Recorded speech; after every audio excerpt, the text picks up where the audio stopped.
Bismillahirrahmanirrahim. Assalamualaikum warahmatullahi wabarakatuh.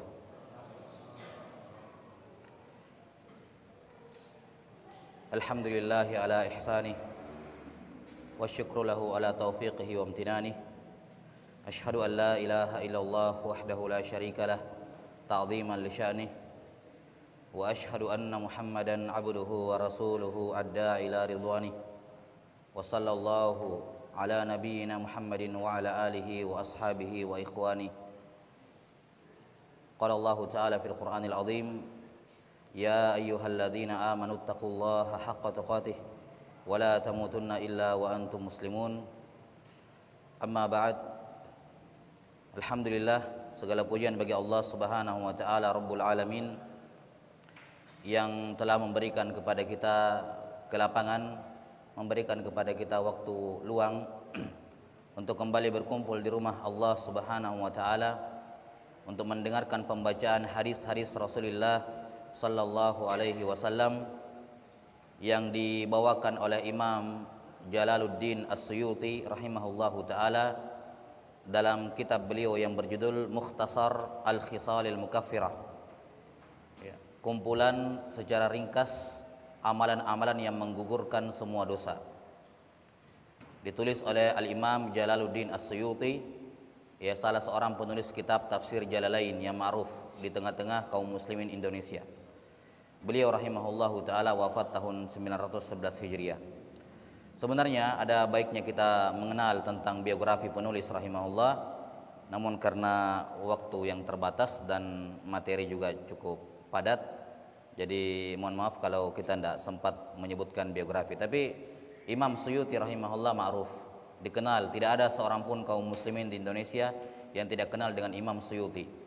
Tafsir Jalalain menjadi muqarrar, kurikulum pondok-pondok pesantren di Indonesia secara khusus, di mana keunggulan tafsir ini adalah menafsirkan Al-Quran dari sudut pandang kebahasaan, dan itu nilai lebihnya. Wallahu taala a'lam bissawab. Kita langsung masuk membacakan apa yang disebutkan oleh beliau rahimahullahu taala. Kata Imam Suyuti rahimahullahu taala, bismillahirrahmanirrahim. Alhamdulillahi rabbil alamin, wassalatu wassalamu ala sayyidina Muhammadin wa ala alihi wa sahbihi ajma'in, wa ba'd. Dengan nama Allah Subhanahu wa taala yang Rahman dan Rahim, yang Maha Pengasih lagi Maha Penyayang. Segala pujian bagi Allah Subhanahu wa taala, Tuhan semesta alam. Salawat dan salam kepada sayyid kita Muhammad, kepada keluarga beliau, sahabat beliau seluruhnya. Amma ba'd. Di sini penulis rahimahullahu taala menghimpun dalam muqaddimahnya 4 hal. Dan ini kata para ulama, merupakan dalam tanda kutip kewajiban bagi setiap penulis untuk membuka karya tulisnya dengan 4 hal. Yang pertama basmalah, yang kedua hamdalah, yang ketiga salawat kepada Nabi, dan yang keempat salam kepada Nabi. Ini 4 hal yang mutlak, yakni kewajibannya dari sudut pandang, bukan dari sudut pandang syariat, tapi dari sudut pandang aturan penulisan, khutbah dan seterusnya. Selayaknya 4 perkara ini membuka. Dan sebagian ulama menambahkan perkara yang kelima, yaitu mengucapkan 2 kalimat syahadat. Asyhadu an la ilaha illallah wa asyhadu anna Muhammadar Rasulullah. Jadi kalau seorang menyampaikan khutbah Jumat misalnya, tentu saja khutbah Jumat ada rukun-rukunnya. Ada rukun-rukun khutbah Jumat. Atau ceramah atau karya tulis, dia membuka dengan bismillahirrahmanirrahim. Alhamdulillahi rabbil alamin. Wassalatu wassalamu ala nabiyyina Muhammadin wa ala alihi wa sahbihi ajma'in. Asyhadu an la ilaha illallah wa asyhadu anna Muhammadar Rasulullah. Maka sudah sempurna pembukaannya. Tidak ada lagi kebaikan di luar dari kalimat-kalimat ini. Kata beliau rahimahullahu taala, wa ba'du. Kemudian setelah itu, fahadhihi,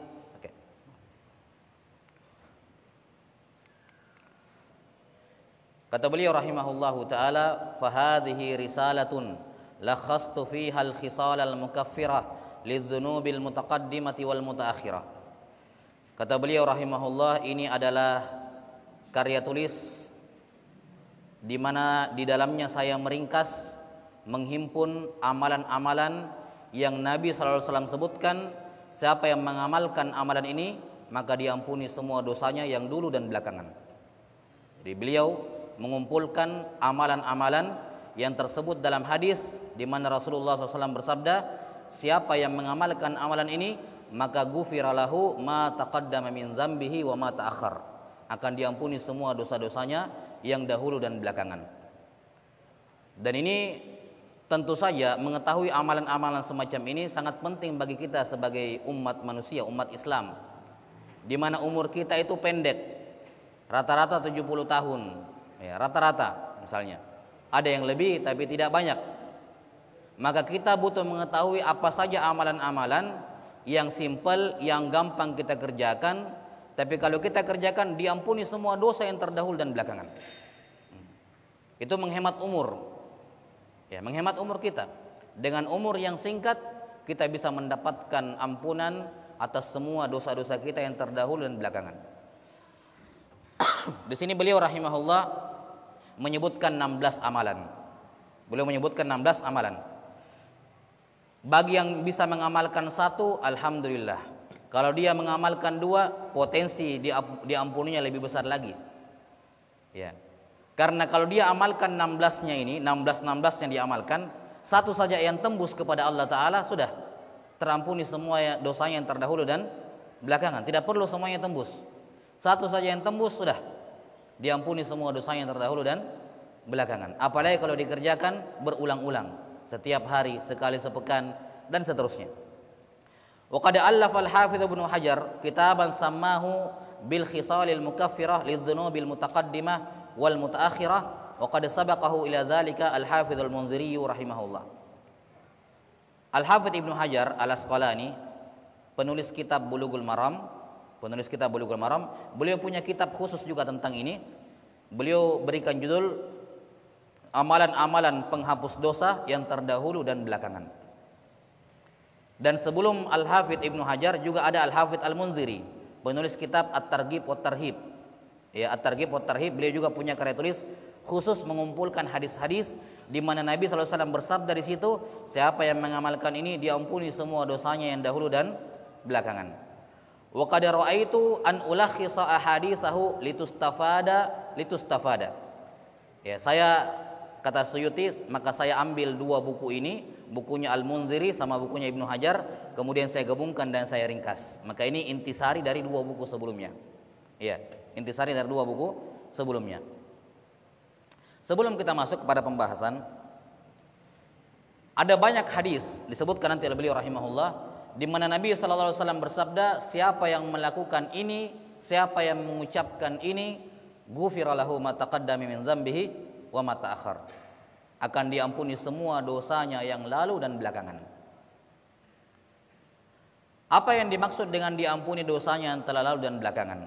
Apakah bermakna semua dosa terhapus tanpa pengecualian, ataukah ada perincian di sana? Sebagian ulama ada yang berpendapat bahwa hadis ini berlaku umum. Pokoknya semua dosa, dosa besar, dosa kecil diampuni semuanya. Ya. Yani tanpa perlu taubat. Tanpa perlu taubat. Walaupun orang tidak taubat, menurut pendapat sebagian ulama, kapan dia mengamalkan amalan-amalan ini dengan ikhlas dan mengharapkan pahala dari Allah, harus ikhlas tentu saja, maka diampuni semua dosanya yang terdahulu dan belakangan, dosa besar maupun dosa kecil. Ini ada sebagian pendapat di kalangan ulama. Sementara pendapat mayoritas ulama, kebanyakan ulama berpendapat mengatakan tidak semua dosa. Yang diampuni oleh Allah Ta'ala kalau kita amalkan ini hanyalah semua dosa-dosa yang terdahulu dan belakangan kalau dia dosa kecil. Ya. Jadi hanya dosa-dosa kecil yang diampuni yang terdahulu dan belakangan, yakni tanpa perlu taubat, tanpa perlu istighfar. Kalau kita lakukan amalan ini, ucapkan ucapan ini, diampuni semua dosa-dosa kecil yang terdahulu dan belakangan, tanpa butuh taubat, tanpa butuh istighfar. Bagaimana dengan dosa besar? Apakah bisa terampuni juga dengan amalan ini? Katanya bisa, dengan syarat amalan itu dia iringi dengan istighfar dan taubat. Karena Dosa-dosa besar menurut pendapat yang paling tepat di kalangan ulama, yang namanya dosa besar itu tidak bisa diampuni oleh Allah kalau tidak taubat. Ya, tidak istighfar. Dalam hadis riwayat Imam Muslim, Nabi sallallahu alaihi wasallam bersabda, "Al-jumu'atu ilal jumu'ah, as-salawatul khamsu wal jumu'atu ilal jumu'ah wa ramadhana ila ramadhana mukaffiratun lima bainahun idza jutunibatil kaba'ir."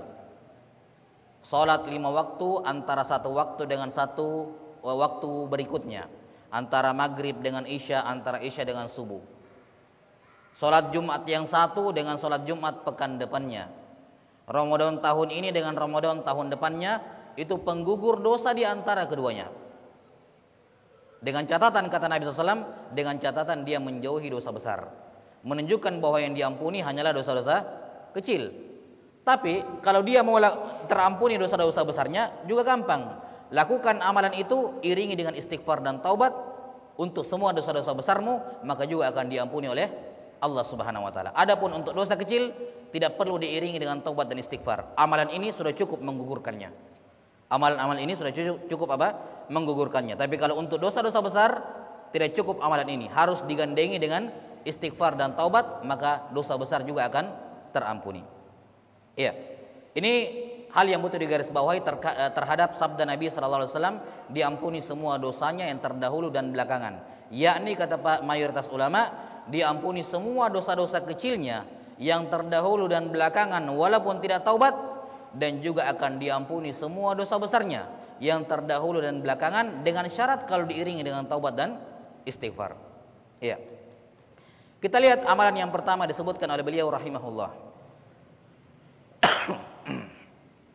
Kata beliau, akhraja Ibnu Abi Syaibah fi musnadihi wa musannafihi wa Abi Bakrin wa Abu Bakrin al-Marwazi fi musnadihi wal Bazzar an Utsman ibnu Affan radhiyallahu anhu annahu qala.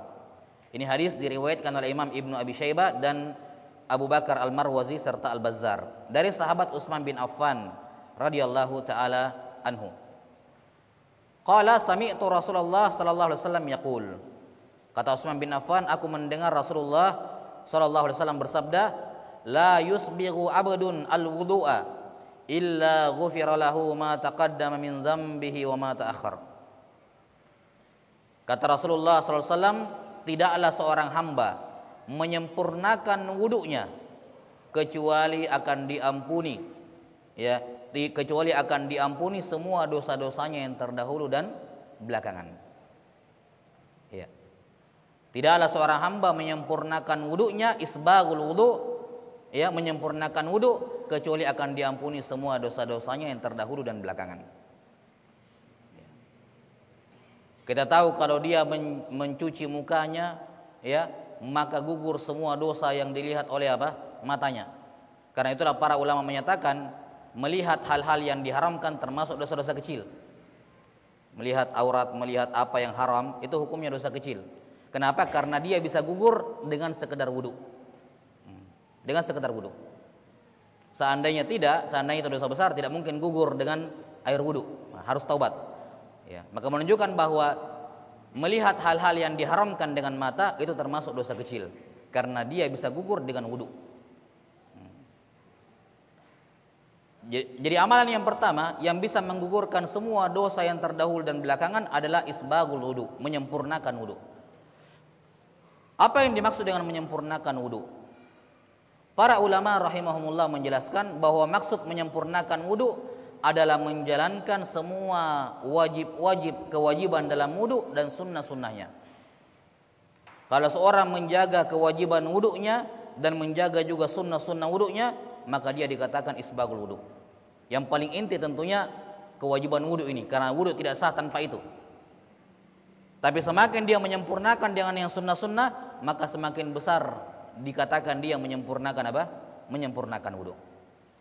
Kita tahu rukun wudu itu ada 6. Kewajiban wudu yang wudu tidak sah tanpanya ada 6. Yang pertama niat, yang kedua mencuci wajah, yang ketiga mencuci tangan sampai siku, kanan maupun kiri, yang keempat mengusap kepala, dan yang kelima mencuci kaki sampai ke mata kaki. Ya. Serta yang keenam tertib berurutan, tidak boleh ditukar-tukar urutannya. Ini kalau dikerjakan 6 perkara ini sudah sah wudunya. Ya. Selainnya sunnah-sunnah. Di sinilah orang berbeda-beda. Ya. Berbeda-beda tingkat kesempurnaan wudunya pada amalan-amalan yang sunnah. Misalnya sunnah wudu mengusap, mencuci sebanyak 3 kali. Setiap anggota wudu disunnahkan untuk dibersihkan 3 kali. Iya. Ini diantara sunnah-sunnah wudu. Diantara sunnah wudu juga, ya, adalah misalnya menggosok anggota wudu, ya, menyelang-nyelingi jari tangan dan kaki, ya, diselang-selingi di sela-sela jari tangan dan kaki. Ini termasuk sunnah. Kalau memang air tidak bisa masuk ke situ, kalau memang air bisa masuk tanpa diselang-selingi, maka hukumnya sunnah. Tapi kalau ada orang jari-jarinya itu rapat, tidak bisa masuk kalau enggak diselang-selingi, dibantu pakai jari, maka wajib dibantu pakai jari supaya air masuk di sela-sela jari. Dan sunnah-sunnah wudu yang lain. Yang paling penting adalah 6 rukun wudu ini harus dijaga. Ketika mencuci muka, yang namanya mencuci itu harus kena seluruhnya. Tidak boleh ada yang tidak kena. Kata para ulama, batasan muka itu dari tempat tumbuh rambut yang normal sampai ke dagu. Dari telinga satu sampai telinga kanan ke kiri. Ya. Karena itulah bagian putih kulit antara telinga dengan jambang ini itu bagian dari muka, wajib untuk dicuci. Kadang orang melalaikan kulit yang di sini. Apalagi yang bagian dari muka, yaitu bagian merah bibir ini. Karena kalau diam seperti ini normalnya orang kayak gini, ini di bagian di depan. Karena itulah tidak sah kalau orang berwudu dia mingkem gini. Ya, artinya bagian dalam bibirnya bagian merah bibirnya tidak tercuci. Ya. Dan harus menghilangkan semua penghalang-penghalang yang ada agar air bisa sampai ke kulit. Kalau ada orang berwudu subuh-subuh, masa ada tai matanya, dihilangkan dulu tai matanya karena itu menghalangi air untuk sampai ke kulit. Tidak sah wudunya. Harus dihilangkan. Dan seterusnya. Ya. Demikian pula mencuci tangan sampai siku. Tidak boleh ada, ya, kotoran tanah yang melekat, ya, yang melekat di tangannya menghalangi air bersentuhan dengan kulit, menyelang-nyelingi jari jemari dan seterusnya. Ya. Mengusap sebagian kepala dan mencuci kaki. Ini semua ya, rukun wudu yang harus disempurnakan atau harus dilakukan. Kalau tidak maka wudunya tidak sah. Kemudian dilengkapi dengan yang sunnah-sunnah. Apa sunnah-sunnah wudu tadi? Sebagian sudah disebutkan. Di antaranya mencuci telapak tangan di awal wudu, berkumur-kumur dan menghirup air ke hidung. Ini termasuk sunnah-sunnah wudu. Ya, mengusap seluruh kepala itu sunnah-sunnah wudu. Karena yang wajib adalah mengusap sebagian kepala. Ya, mengusap telinga ini termasuk sunnah-sunnah wudu. Ya, dan seterusnya. Dari sunnah-sunnah wudu yang disebutkan oleh para ulama, dia laksanakan seluruhnya, lakukan sebanyak-banyaknya sehingga wudunya dikatakan isbagh. Ya, dia melakukan isbaghul wudu, menyempurnakan wudu. Iya, maka ini amalan yang pertama yang disebutkan di sini oleh As-Suyuti rahimahullahu taala, ya, barang siapa yang menyempurnakan, tidaklah seorang hamba menyempurnakan wudunya kecuali akan diampuni semua dosa-dosanya yang terdahulu dan belakangan. Iya. Kemudian hadis yang kedua. Kata beliau, akhraja Abu Awanata fi sahihihi an Sa'ad ibn Abi Waqqas radhiyallahu taala anhu annahu qala Rasulullah sallallahu alaihi wasallam. Dari Abu Awanah, beliau meriwayatkan, ya, dari sahabat Sa'ad bin Abi Waqqas, ya, radhiyallahu taala anhu. Kata Sa'ad ibn Abi Waqqas, Rasulullah sallallahu alaihi wasallam bersabda, "Man qala hina yasma'ul muadzin asyhadu an la ilaha illallah raditu billahi rabba wa bil islami dina wa bi Muhammadin nabiyya wa fi lafdhin wa rasula ghufira lahu ma taqaddama min dzambihi wa ma ta'akhkhar." Amalan kedua setelah wudu adalah menjawab muazzin. Ini juga termasuk amalan yang menjadi sebab diampuninya dosa-dosa yang terdahulu dan belakangan. Disebutkan, saya mendengar Rasulullah sallallahu alaihi wasallam bersabda, siapa yang berkata ketika mendengar muazzin mengumandangkan asyhadu an la ilaha illallah. Ya, lantas dia berkata, raditu billahi rabban, aku ridho Allah sebagai Tuhanku, wa bil islami dina, aku ridho Islam sebagai agamaku, wa bi Muhammadin nabiyan, dalam riwayat lain rasulan, saya ridho Muhammad sallallahu alaihi wasallam sebagai nabi dan rasulku, maka diampuni semua dosa-dosanya yang terdahulu dan belakangan. Iya, yang terdahulu dan belakangan. Ini terkait dengan menjawab muadzin. Menjawab muadzin termasuk amalan-amalan yang disunnahkan. Iya, termasuk amalan-amalan yang disunnahkan. Tidak selayaknya dilalaikan oleh seorang muslim ketika mendengarkan muadzin. Karena itulah menjawab azan itu didahulukan dibandingkan tahiyatul masjid, walaupun pada sholat Jumat. Menjawab azan tetap didahulukan dibandingkan sholat tahiyatul masjid, walaupun dalam konteks sholat Jumat. Ketika ada seorang datang sholat Jumat dan imam dikumandangkan azan, ya, maka dia disunnahkan untuk menjawab azan terlebih dahulu, baru kemudian tahiyatul masjid. Dikarenakan syariat atau keutamaan yang besar dari menjawab azan ini.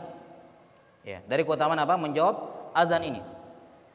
Dan secara spesifik di sini dikatakan siapa yang berkata ketika muazzin mengumandangkan asyhadu an la ilaha illallah, jawabannya, ya, raditu billahi rabban wa bil islami dina wa bi Muhammadin nabiyya wa rasula. Misalnya, kalau dia mau gabungkan dua-duanya tidak masalah.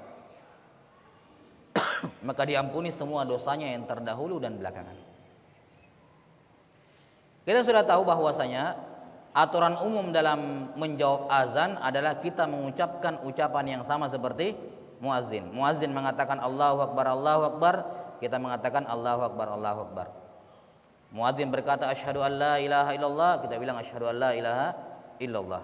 Asyhadu anna Muhammadar Rasulullah, dan seterusnya. Itu aturan umumnya. Jelas ya? Karena itulah pada kalimat ini ketika muadzin mengatakan asyhadu an la ilaha illallah, kita balas dulu asyhadu an la ilaha illallah, baru ucapkan ini raditu billahi rabban wa bil islami dina wa bi Muhammadin nabiyya wa rasulah. Karena hadisnya umum, faqulu misla ma yaqulul muadzin, ucapkanlah seperti yang diucapkan oleh muadzin. Adapun kalau ada zikir-zikir tambahan, maka dia diucapkan setelah mengulangi ucapan muadzin. Diulangi dulu ucapan muadzin, baru kita ucapkan zikir tambahan. Seperti di sini. Ya, asyhadu an la ilaha illallah, syari' sunnahnya adalah kita menjawab dulu asyhadu an la ilaha illallah, baru kita baca doa ini raditu billahi rabban sampai akhir.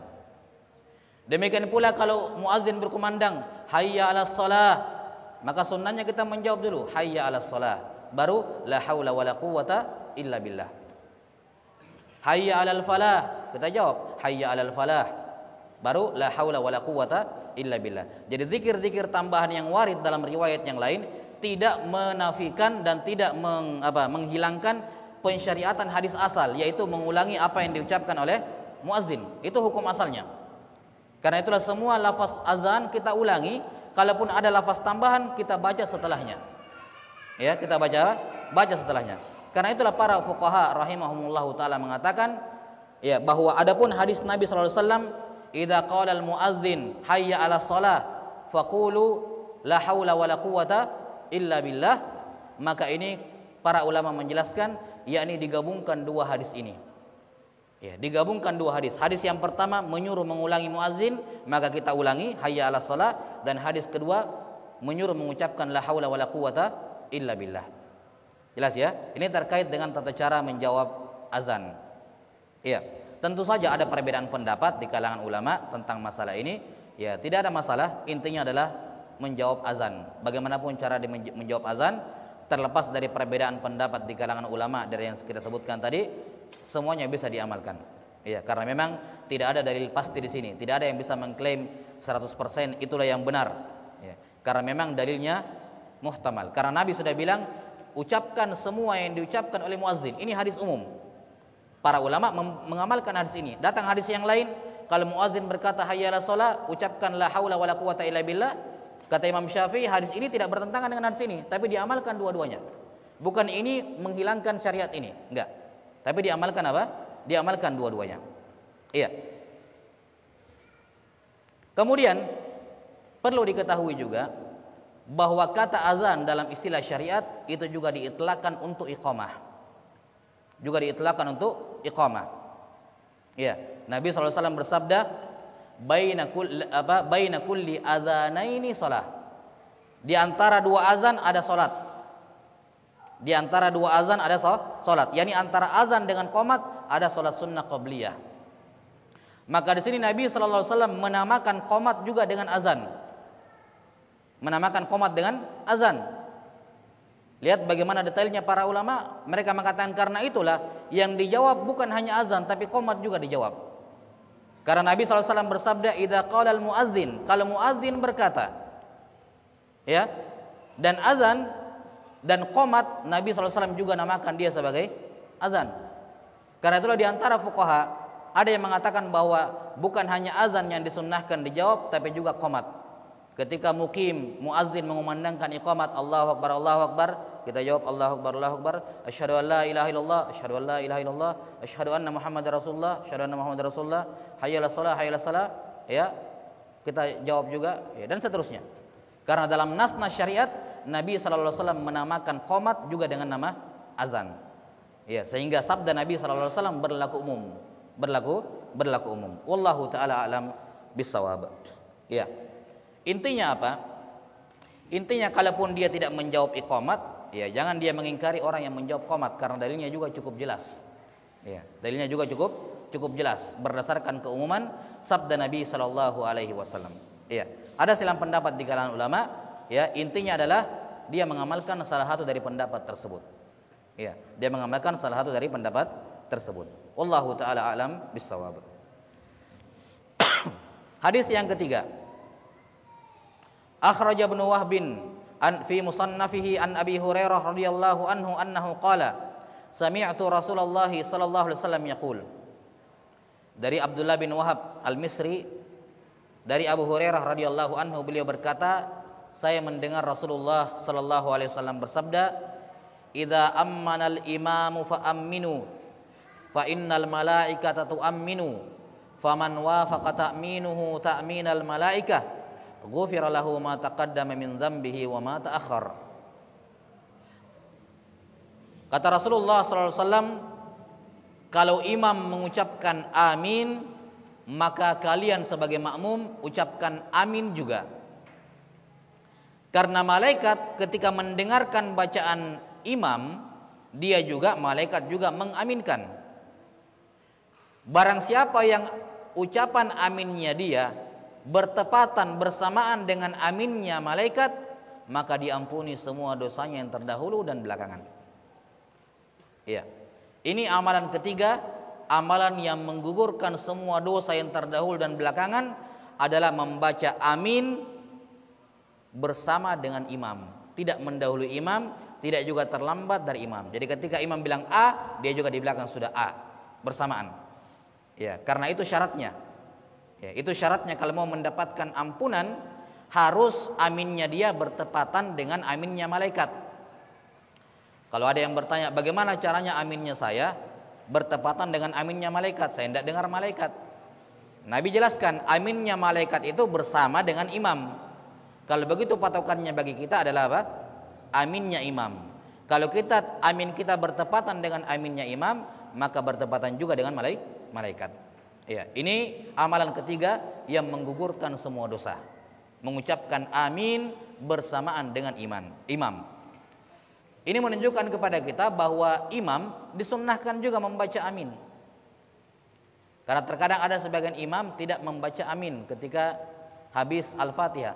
Padahal Al-Fatihah ini kan doa. Membaca Al-Fatihah itu di dalam sholat maupun di luar sholat disunnahkan baca amin karena dia doa. Misalnya lagi bawa kendaraan, lagi bawa mobil, dia mengaji sendiri membaca Al-Fatihah. Setelah selesai membaca Al-Fatihah disunnahkan dia membaca amin. Karena Al-Fatihah doa, yang namanya doa diaminkan. Mau di luar sholat, apalagi di dalam sholat. Apalagi Nabi SAW menjelaskan bahwa imam disunnahkan mengatakan amin. Karena malaikat akan mengucapkan amin bersama dengan dia. Maka dimakruhkan sholat kalau seorang meninggalkan amin. Hukum salatnya makruh. Adapun bacaan amin, ada dua bacaan di kalangan ulama, bisa dibaca amin hanya di mat 2 harokat, amin, ya, dan bisa juga tidak di mat, dibaca amin. Ini dua-duanya boleh. Dan maknanya sama, terjemahnya sama. Ya Allah kabulkanlah. Bisa dibaca amin, bisa dibaca amin. Ya. Terkait dengan makmum membersamai imam. Apa sebenarnya hukum makmum itu melakukan amalan bersama dengan imam? Apa hukumnya? Bukankah makmum itu harus mengikuti imam? Imam dulu bergerak baru dia bergerak. Tapi kenapa di sini amin disunnahkan bersamaan? Ya. Jelas ya? Disunnahkan bersamaan. Para fuqaha rahimahumullahu taala menjelaskan bahwa hukum makmum membersamai imam, membersamai artinya bersamaan, gitu ya. Hukum makmum membersamai imam tidak lepas dari 4 hukum. Hukum yang pertama, kadang membersamai imam hukumnya wajib. Yang kedua, kadang membersamai imam hukumnya sunnah. Yang ketiga, kadang membersamai imam hukumnya haram. Dan yang keempat, kadang membersamai imam hukumnya makruh. Ini 4 hukum. Kapan saja? Kata para ulama, membersamai imam hukumnya wajib, yaitu ketika membaca Al-Fatihah. Di mana kalau dia membaca Al-Fatihah setelah imam baca amin, dia tidak bisa menyelesaikan Al-Fatihahnya dan imam sudah ruku, karena Al-Fatihah wajib dibaca. La salata liman lam yaqra bi Fatihatil kitab. Tidak ada salat bagi yang tidak baca Al-Fatihah. Baik bagi imam, salat sendiri, makmum, salatnya salat sirriyah maupun jahriyah, wajib dia baca. Jadi kalau misalnya dia tahu ini kebiasaan imam ini, habis baca Al-Fatihah tidak lama langsung ruku. Saya belum selesai baca Al-Fatihah saya. Ya. Belum selesai baca Al-Fatihah saya. Bahkan mungkin dia cuma baca qul huwallahu ahad, terus baru cepat sekali bacanya langsung ruku. Saya ketinggalan. Maka di sini bisa diwajibkan bagi dia membaca Al-Fatihah bersama dengan imam. Wajib. Guna mengejar apa? Mengejar Al-Fatihah sebelum imam ruku. Boleh. Bahkan wajib hukumnya. Daripada dia ketinggalan Al-Fatihah. Ya. Ini yang pertama. Yang kedua, membersamai imam hukumnya sunnah. Kapan itu? Pada amin. Ini saja. Pada amin. Membersamai imam membaca amin hukumnya sunnah. Tidak wajib, sunnah. Untuk mendapatkan pengampunan dosa ini. Kemudian yang ketiga, membersamai imam hukumnya haram, bahkan membatalkan sholat. Kapan? Yaitu bagi makmum pada takbiratul ihram. Kalau kita bermakmum pada seorang imam, makmum itu nanti boleh mengucapkan Allahu Akbar setelah imamnya di depan apa? Setelah imamnya di depan membaca takbiratul ihram. Ya. Sudah masuk ya? Iya, insyaallah taala keadaan yang keempat kita lanjut nanti setelah salat Isya باذن الله taala. Naktabi hadzal qadar sallallahu ala nabiyyina Muhammadin wa ala alihi wa sahbihi wasallam.